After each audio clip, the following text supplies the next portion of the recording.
Zitandi Glixi Ona wakubata mzoro Abizivu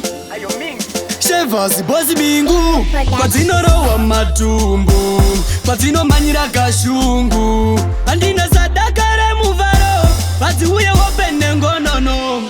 Bazi pano idandaro Zinoda uchivara une apapo Veugama varipo Pakati pachiveone ya nano Diri mufakose inini gwese kutonza tambo Apana zvinenge nani upenyu wacho ndiri ndega ndiri mubani Aiwa Diri mufakose inini gwese kutonza tambo Apana zvinenge nani upenyu wacho ndiri ndega ndiri mubani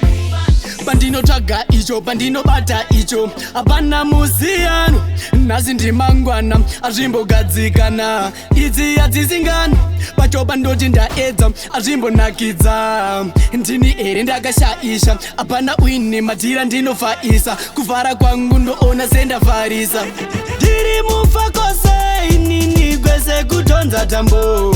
apana zvinenge nani upenyu wacho ndiri ndega ndiri mubani aiwa ndiri mufakose inini gwese kutonza tambo apana zvinenge nani upenyu wacho ndiri ndega ndiri mubani Kwadzinorowa matumbu kwadzinomanyira kashungu handina sadakare muvaro badzi uye wopene ngonono bhazi panoidandaro zvinoda uchivhara une apapo veugama varipo pakati pachiveone yanano ndiri mufakose inini gwese kutonza tambo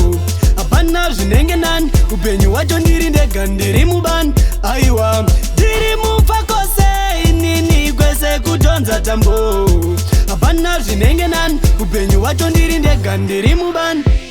Pandinotsvaga icho pandinobata icho apana muziyano nhasi ndimangwana azvimbogadzikana idzi hadzisingano pacho pandoti ndaedza azvimbonakidza ndini here ndakashaisha apana uine matira ndinofaisa kuvhara kwangu ndoona sendavharisa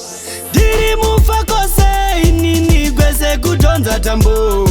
apana zvinenge nani upenyu wacho ndiri ndega ndiri mubani aiwa ndiri mufakose inini gwese kutonza tambo apana zvinenge nani upenyu wacho ndiri ndega ndiri mubani ndiri mufakose inini gwese kutonza tambo apana zvinenge nani upenyu wacho ndiri ndega ndiri mubani aiwa ndiri mufakose inini gwese kutonza tambo apana zvinenge nani upenyu wacho ndiri ndega ndiri mubani Bingo Production.